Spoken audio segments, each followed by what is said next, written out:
conversas transformadoras. Nós estamos mergulhando no Evangelho de João. Você já pode abrir sua Bíblia no Evangelho de João. O texto vai ser projetado aqui também. Mas você que tem acompanhado essa série, você tem visto que nós temos focado no Evangelho de João em alguns detalhes. Então, hoje o tema é a multidão e a fome interior. O texto se encontra lá em João, capítulo 6, a partir do verso 22 ao verso 40. Essa é a conversa de número 7. Jesus tem vários diálogos intencionais e redentivos no Evangelho de João. Pastor, onde eu encontro os outros diálogos que já passaram por aqui? Você pode entrar no YouTube ou no Spotify, procurar a Igreja Presbiteriana do Parque, e lá você vai encontrar as outras conversas e que nós temos refletido. Evangelho de João, capítulo 6, verso 22 ao verso 40. Eu peço que você acompanhe a leitura com muito temor e reverência à palavra de Deus, que fala profundamente aos nossos corações. Verso 22. No dia seguinte, a multidão que tinha ficado no outro lado do mar percebeu que apenas um barco estivera ali e que Jesus não havia entrado nele com os seus discípulos, mas que eles tinham partido sozinhos. Então alguns barcos de Tiberíades aproximaram-se do lugar onde o povo tinha comido o pão após o Senhor ter dado graças. Quando a multidão percebeu que nem Jesus, nem os discípulos estavam ali, entrou nos barcos e foi para Cafarnaum em busca de Jesus. Quando o encontraram do outro lado do mar, perguntaram-lhe: Mestre, quando chegaste até aqui? A construção grega aqui sugere um como, quando, onde, como assim o Senhor chegou aqui e nós não percebemos. Versículo 26, Jesus respondeu: A verdade é que vocês estão me procurando, não porque viram sinais milagrosos, mas porque comeram os pães e ficaram satisfeitos. Nós já estamos, abrindo aspas aqui, um parênteses aqui, nós já estamos acostumados que no Evangelho de João, todas as vezes que alguém faz uma pergunta para Jesus, e aquela pergunta que está fora de frequência, Jesus responde direto o que há no coração das pessoas.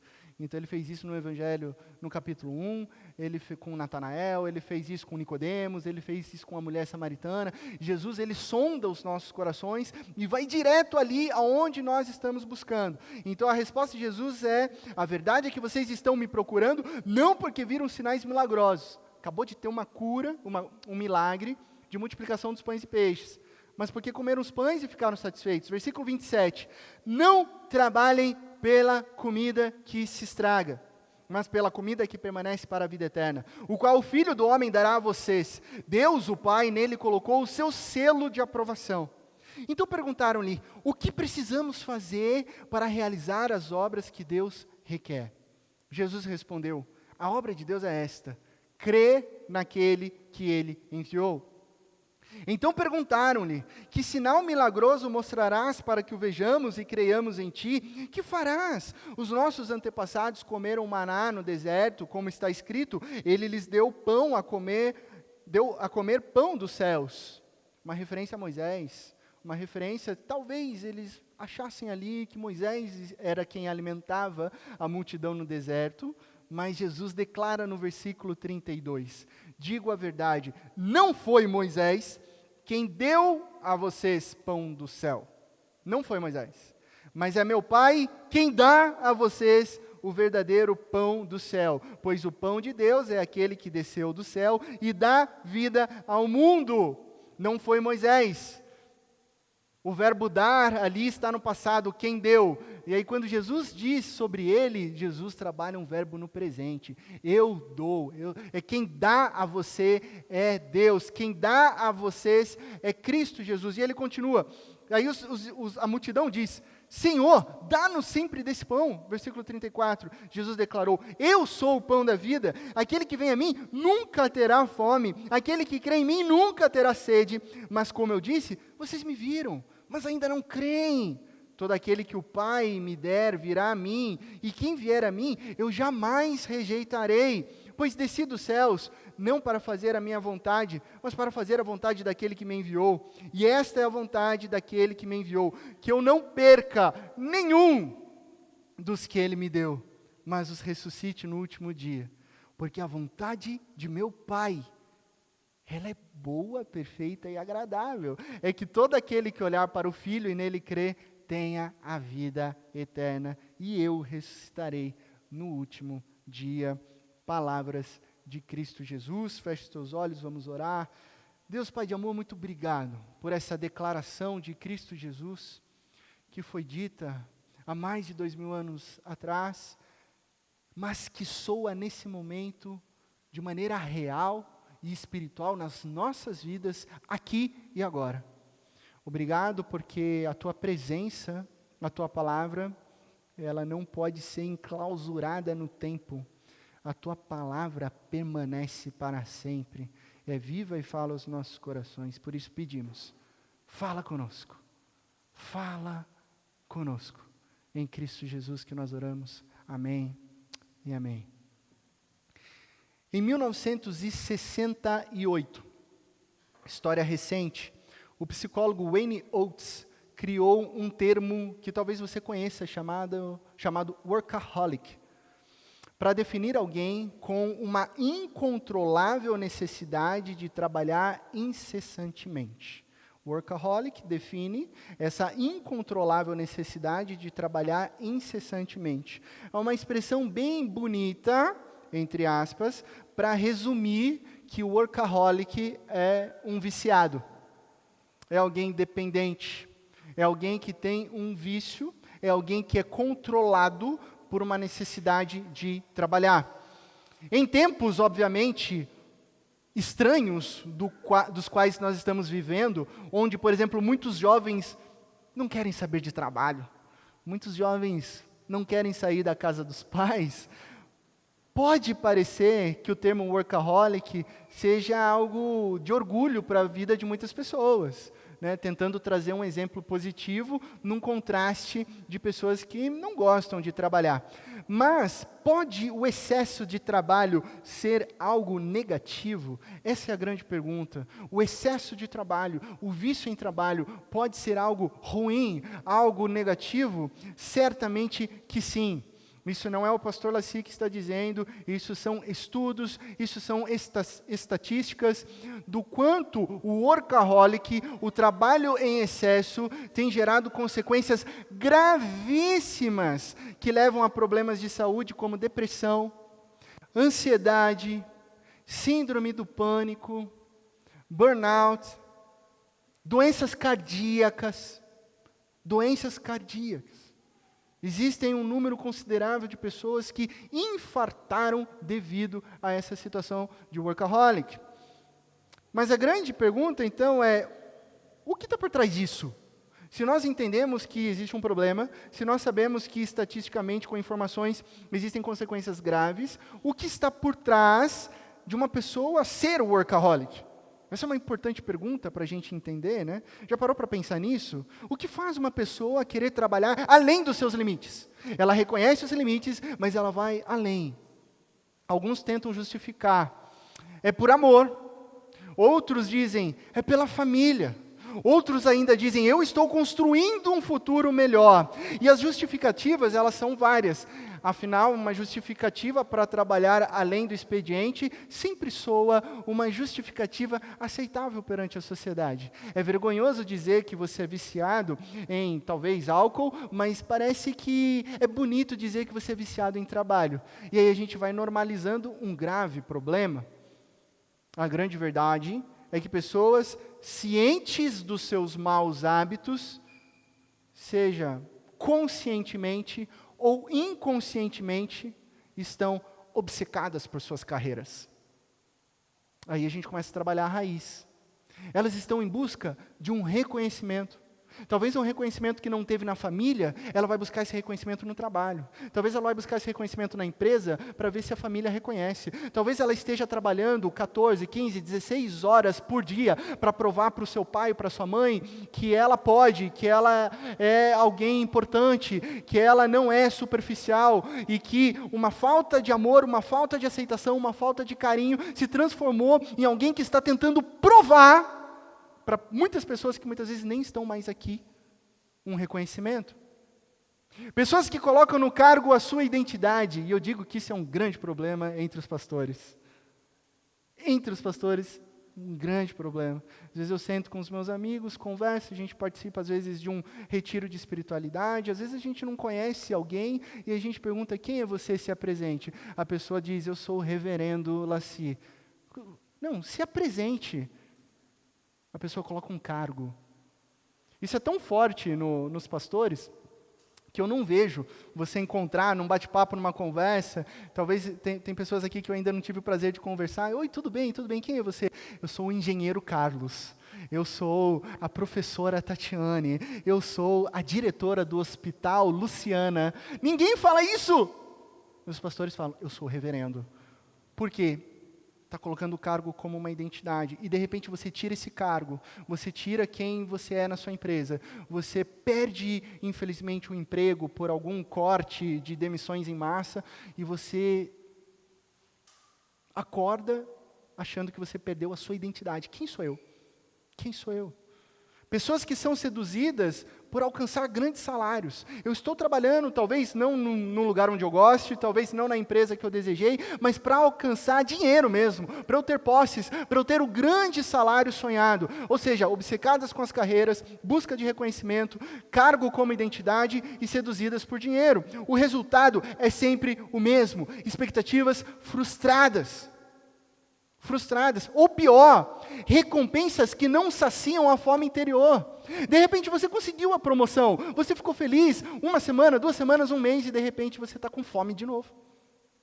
De repente você conseguiu comprar o carro que você sempre sonhou, que quando você tinha 18 anos e estava estudando, você falava para você mesmo, quando entrar naquele concurso público, eu vou comprar aquele carro, e você conseguiu com a graça de Deus. Mas depois de 1 mês, você pensou, mas que tal trocar de carro? A fome não foi saciada. Por quê? Porque dinheiro, sucesso, cargos e promoções são alimentos que nunca vão saciar o nosso interior. E aqui eu preciso dizer algo muito importante, porque veja bem, eu não estou dizendo que você não deva desenvolver os seus talentos. Não é isso que eu estou falando. Se você entendeu isso, isso é um ruído na comunicação, porque eu não estou dizendo que você não deva fazer uma especialização. Eu não estou dizendo que você não deva aplicar para uma prova, para uma promoção, que você não deva aprender uma outra língua. Não é isso. Você deve conquistar, você deve exercer a sua profissão com excelência, ok? Claro que você deve fazer, mas tudo isso, quer comais, quer bebais, ou façam qualquer outra coisa que façamos, para a glória de Deus. O ponto é esse, é para a glória de Deus. O problema é quando você passa dos limites, revelando que a sua motivação, ela está completamente equivocada. Você não está fazendo isso para a glória de Deus. Você está fazendo isso para o seu ego. Você desenvolve 19, 15, 14 horas, leva o trabalho para casa e esquece do seu filho que precisa da sua atenção. Você vive no trabalho, mas você não tira um dia da semana para jantar com a sua esposa. Você está glorificando a Deus com a sua família? Não, você está colocando o trabalho acima de outras coisas. Isso te levará inevitavelmente a uma vida de insatisfação. No texto da nossa conversa transformadora, existem 2 personagens que se dialogam aqui, Jesus e a multidão. A multidão é um personagem importante aqui. A princípio, se você olhar para o texto, o que a multidão faz? A multidão faz 3 coisas simples. Sentindo a falta de Jesus, a multidão busca Jesus. Nessa busca, a multidão encontra Jesus. E quando a multidão encontra Jesus, faz uma pergunta. É nesse momento, nessa pergunta, que dá-se início à conversa transformadora. Versículo 25. Mestre, quando que chegastes aqui? Essa é uma pergunta. A construção grega sugere que essa pergunta enfática é do tipo, como, quando? Como assim? Quando que o Senhor chegou aqui dessa forma inesperada? O Senhor realmente atravessou? O Senhor realmente saiu? O Senhor realmente saiu sem avisar? Como assim o Senhor pode estar aqui sem ter o nosso conhecimento? Ou seja, a multidão ela está tentando definir a agenda de Jesus. Os discípulos também fazem isso em outro evangelho, buscando Jesus em momentos de solitude e questionando Jesus, tem muita coisa para fazer. Como se estivesse questionando Jesus, o Senhor está fazendo o quê parado e orando? Existem pessoas para serem curadas, existem pessoas para ouvirem a tua voz, e o Senhor está aqui no monte, o Senhor está aqui orando, então a multidão, ela tenta definir a agenda de Jesus. E quantas vezes nós, eu e você, tentamos definir a agenda de Jesus? Fazemos a mesmíssima coisa. Porque eu acho que Jesus pensa assim. Eu acho, existe até uma expressão, que eu já ouvi várias vezes, e eu tenho sérias considerações com a expressão do tipo, o meu Jesus, o Jesus que eu conheço, né, sempre voltado para o eu, sempre voltado para o ego, e nunca voltado para o nós. E Jesus se revela no nós, na vida, na igreja, ele fala na igreja, né? O meu Jesus, o que eu acredito, não faria isso. O meu Jesus não estaria ali, ou o meu Jesus estaria ali. E aí você começa a pensar, né, ou criar na mente, no imaginário humano, o Jesus amigão, o Buddy Jesus, né? Como tem muito aquele bonequinho que balança a cabeça lá de Jesus, que faz sim, né? O meu brother Jesus, eu dou soquinho no ombro de Jesus, eu faço o que eu quiser com Jesus, eu falo o que Jesus deve fazer, eu falo o que Jesus deve pensar, eu defino onde Jesus deve ir, o que ele deve estar fazendo, e eu quero que Jesus faça as coisas que eu quero que ele faça. Problema? Surge o problema claramente nessa conversa. A multidão não estava atenta ao sinal de Jesus, porque estava definindo a agenda de Jesus. E as palavras de Jesus são duras, as palavras de Jesus são claras no verso 26. A verdade, ou em algumas versões, né, em verdade vos digo, né, enfatizando que Jesus está sim ali, trazendo um julgamento no coração da pessoa, porque só Jesus pode fazer isso, ele sabe, e sonda os nossos corações, é que vocês estão me procurando, ok, vocês estão me procurando, mas não porque viram sinais, mas porque vocês querem mais pão, vocês querem mais coisas físicas, vocês querem mais materiais. Vocês não estão procurando a mim para ver o reino de Deus, a glória de Deus. Vocês estão me procurando porque, coincidentemente, no milagre dos pães e peixes, eu dei aquilo que vocês queriam. Vocês estavam com fome. E aí eu multipliquei, enchi a barriga de vocês, né? Pães e peixinhos, sanduíche de peixe, McFish, se você gosta de McDonald's, para todo mundo, assim. Para todo mundo. Todo mundo encheu a barriga e falou, uau, esse Jesus é legal.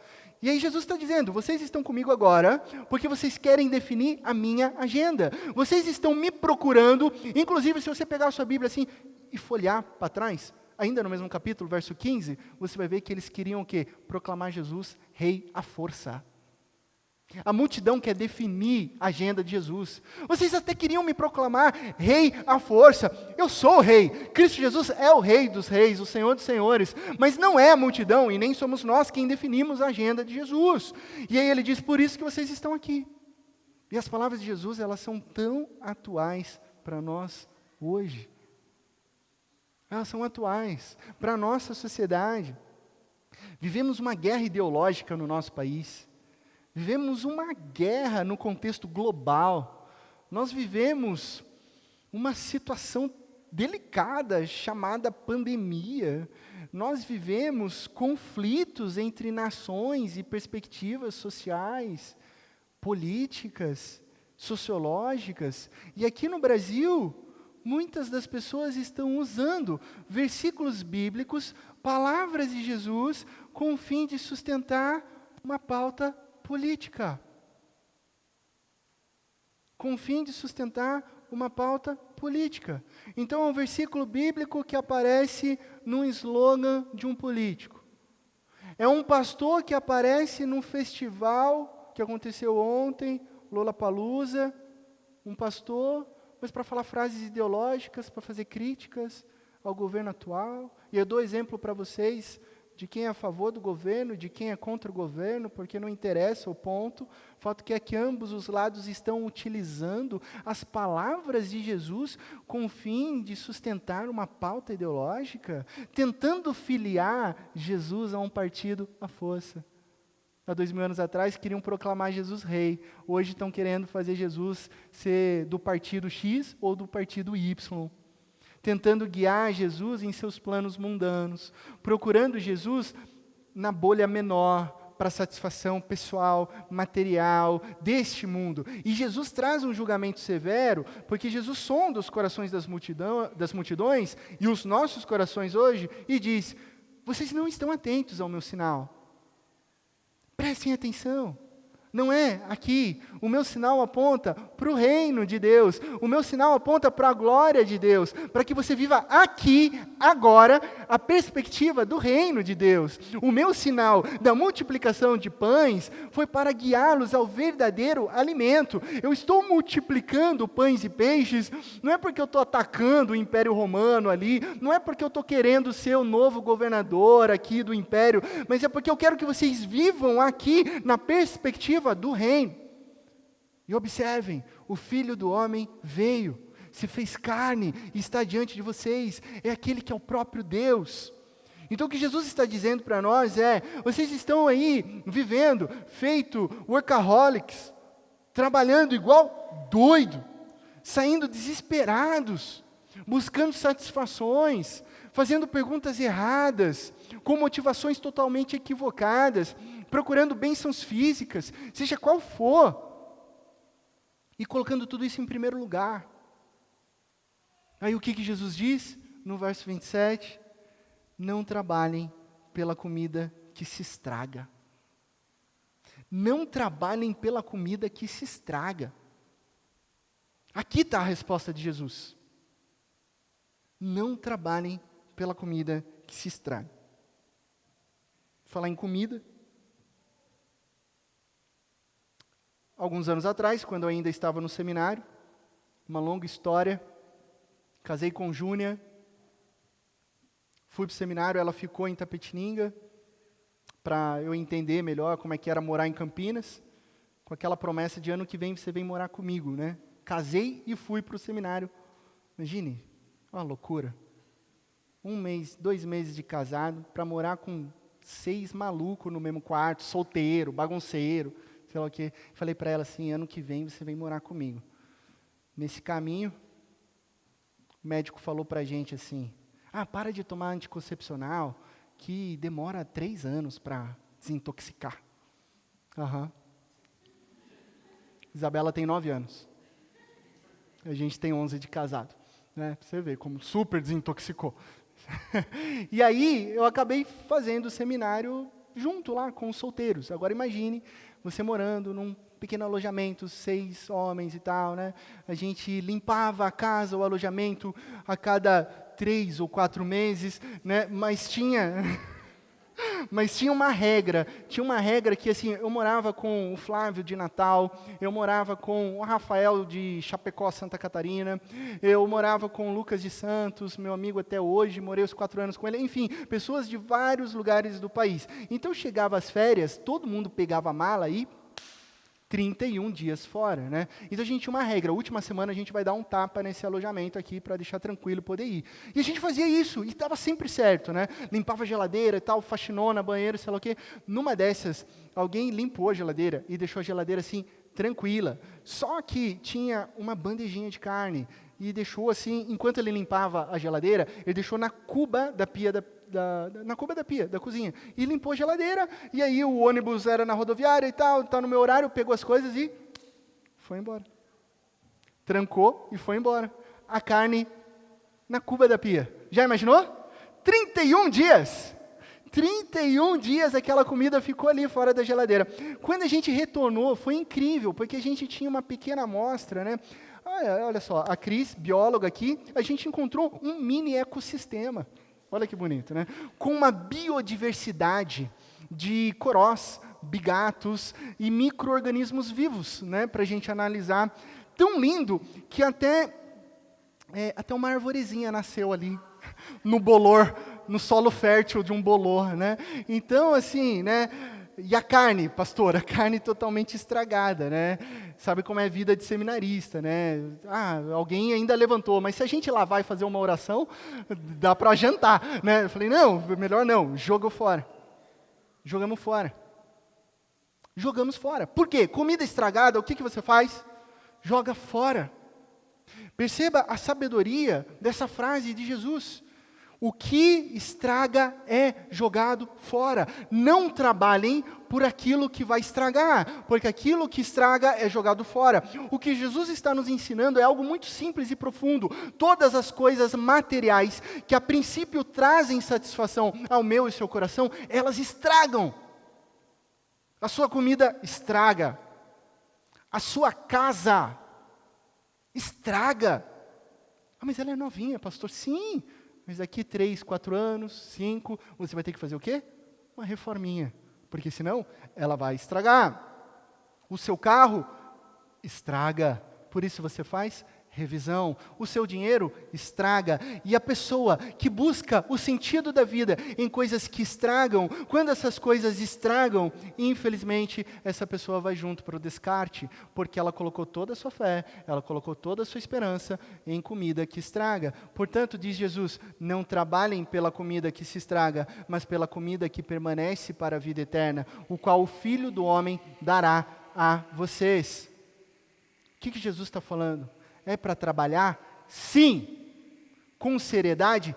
Sim. A Bíblia está repleto de versículos bíblicos de que é do suor do nosso rosto, com intencionalidade, com dedicação, que a gente vai conseguir as coisas. Né? É assim que vive o prudente, trabalhando e aprendendo com a formiga e não com o preguiçoso. Mas sabendo o quê? Que existem coisas mais importantes que o resultado material. Esse é o ponto. Que a sua família é mais importante que o seu trabalho. Que os seus filhos crescem. Que a Laura Catarina ali atrás, que se você olhar, ela cabe no único braço do André ali. No único braço. Que esse tempo está contado. Daqui a pouco ela não cabe mais no único braço. O tempo passa.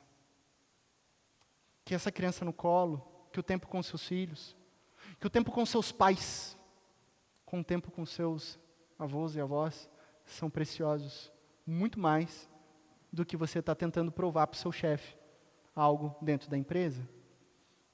Que o seu testemunho na fábrica, na empresa, na escola, é mais importante que o seu próprio trabalho lá. O que você diz, como você se porta. E que em tudo, inclusive o seu trabalho, é para a glória eterna de Deus. Que o que realmente importa é a vida eterna que está em Cristo Jesus. Busquem, pois, em primeiro lugar, o reino de Deus. O resto vai sendo acrescentado. Trabalhem para a vida eterna. É isso que Jesus está falando. Trabalhem para a vida eterna. E aí Jesus diz isso para mim, Jesus diz isso para a multidão. Não trabalhem pela comida que estraga, não trabalhem pelas coisas materiais do mundo. E Jesus diz, trabalhem para a vida eterna. Aí você fala assim, mas como? Essa é uma pergunta assim, espontânea. Como que eu vou trabalhar para a vida eterna? Como é isso, Jesus? Essa é a pergunta que a multidão faz. Como?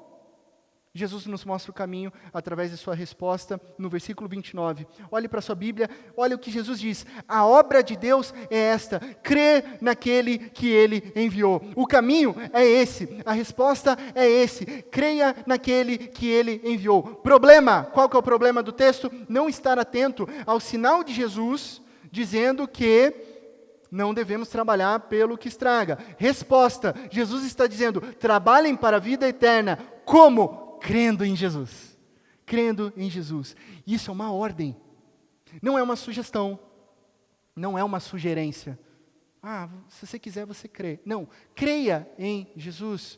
Porque a obediência, ela requer uma transformação de coração. Obedecer a Jesus é ser confrontado. Para você fazer não aquilo que você quer, mas aquilo que Jesus ordena que nós façamos.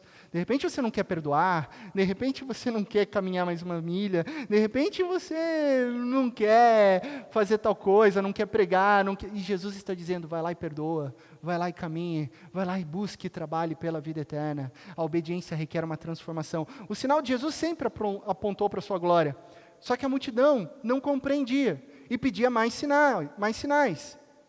O que será que estava passando ali, na mente da multidão? Talvez algo semelhante ao que passa na sociedade hoje. Eles queriam um Jesus militar. Um Jesus nos moldes do rei Davi, que marchasse até Jerusalém e derrubasse de uma vez por todas aquele império romano que estava oprimindo o povo de Deus. Então talvez essa fosse a imagem. Talvez um Jesus não militar, mas mais político, que alterasse a partir da religiosidade as estruturas de poder nessa função, religiosidade e Estado, e salvasse o povo dessa opressão, dos pagamentos de impostos, daquilo que estava acontecendo. Talvez quisessem mais pão aqui, mais maná ali, coisas materiais aqui, mais dinheiro, mais bens, mais sucesso, sempre algo a mais, que nunca traz paz, nunca traz satisfação. Eu não lembro aqui de cabeça para quem foi perguntado, mas me veio agora um grande empresário, né, sobre a questão de o quanto de dinheiro ele precisava para ser satisfeito. E a resposta dele foi com um sorrisinho. Ele deu um sorrisinho de canto assim, esse valor não existe, porque é sempre bom ter um pouquinho a mais. Não há satisfação.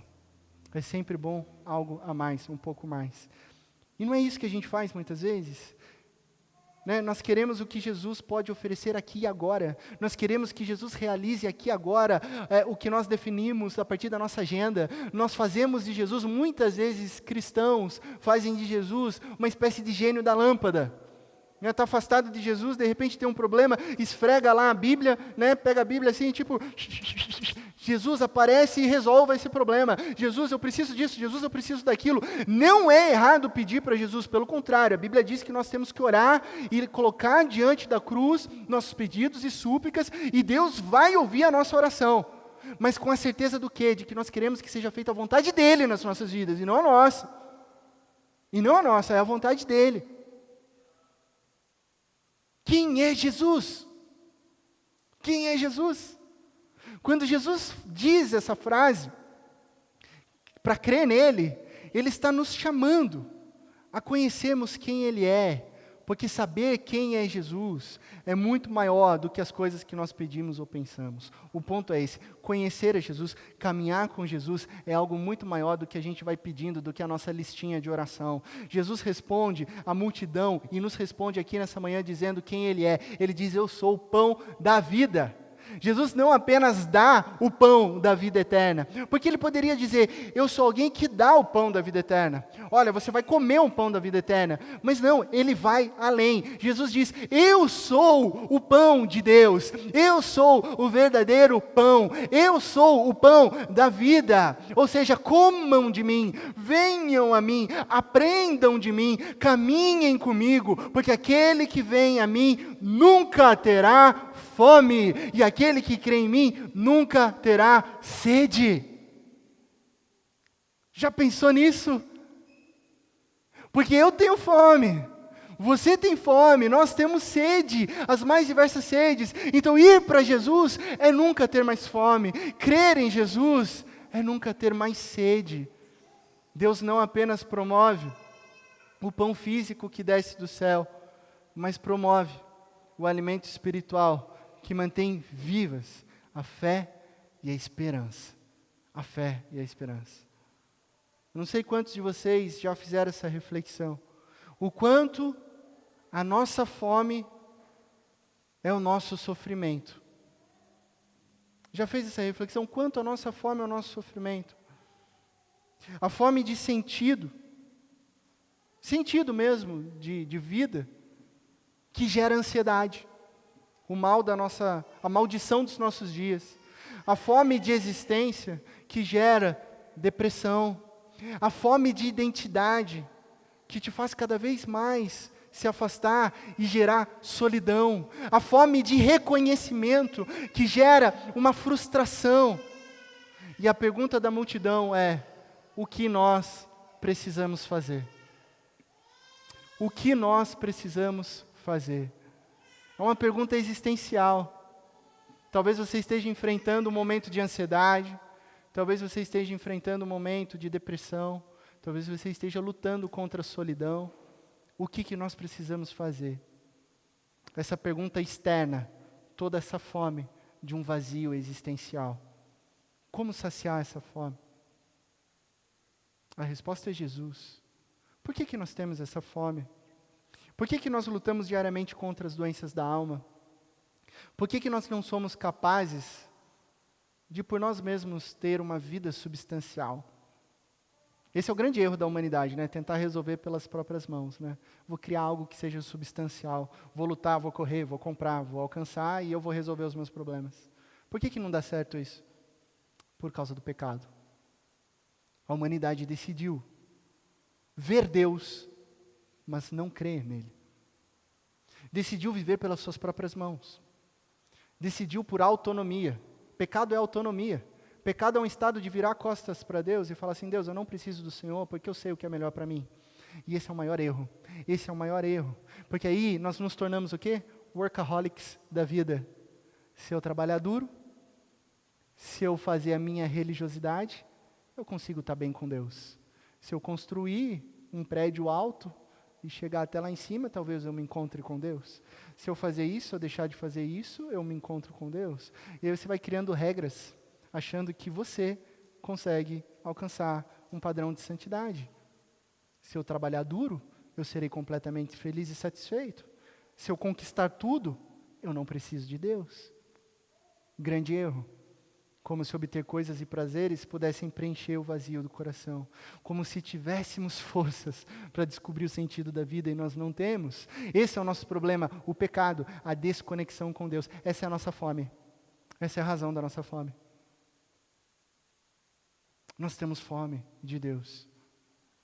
E para resolver isso, o próprio Deus dá o pão que desce do céu para gerar vida ao mundo. O próprio Deus percebe a nossa situação e por amor, graça, misericórdia, Ele envia Cristo Jesus, o pão vivo que desceu do céu para trazer satisfação ao meu e ao seu coração. Ou seja, toda essa fome que eu tenho, que você tem, ela é completamente, exclusivamente saciada pelo pão da vida, que é Cristo Jesus. E somente por Cristo Jesus, existe um buraco no seu coração, existe um buraco no meu coração, como se fosse assim, um buraco de uma peça de Lego, que não adianta você encaixar ali uma Mercedes-Benz, não adianta você encaixar ali o sonho da casa própria, não adianta você encaixar ali o casamento dos seus sonhos, não adianta você encaixar ali os seus filhos, não adianta você encaixar nada ali, porque só encaixa perfeitamente ali, a ponto de ser completo o seu coração, a presença viva de Cristo Jesus,